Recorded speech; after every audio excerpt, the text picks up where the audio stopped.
அஸ்ஸலாமு அலைக்கும். தினமணி பத்திரிகையில் வெளிவந்திருக்கும் சில முக்கிய செய்திகள். ஹசீனா ஆட்சியில் 3500 பேர் மாயம், வங்கதேச விசாரணை ஆணையம் அறிக்கை.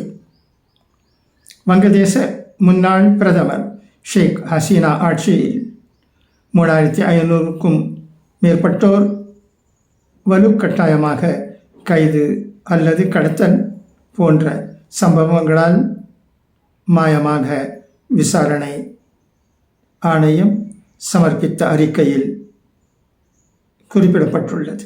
ஹசீனா அரசை விமர்சனம் செய்பவர்களை குறிவைத்து மேற்கொள்ளப்பட்ட இந்த நடவடிக்கையில் அவரது அரசின் இராணுவ உயர் அதிகாரிகள், காவல்துறை அதிகாரிகள் ஈடுபட்டதற்கான ஆதாரங்கள் உள்ளதாக அந்த அறிக்கையில் தெரிவிக்கப்பட்டுள்ளது.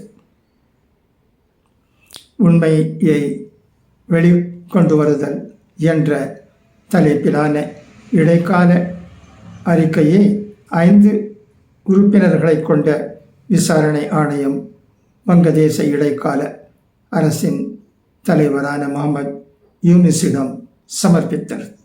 இந்த அறிக்கை குறித்து வங்கதேச இடைக்கால அரசின் செய்தி பிரிவு வெளியிட்ட செய்திக்குறிப்பில், வங்கதேச பிரதமராக ஷேக் ஹசீனா பதவி வகித்தபோது வலுக்கட்டாயமாக கைது அல்லது கடத்தப்படுவது அல்லது உறவினர்களிடம் இருந்து சம்பந்தப்பட்ட நபரை பிரித்து தனிமையில் அடைத்து வைப்பது போன்ற சம்பவங்களால் 3500க்கும் மேற்பட்டோர் மாயமாகியுள்ளனர்.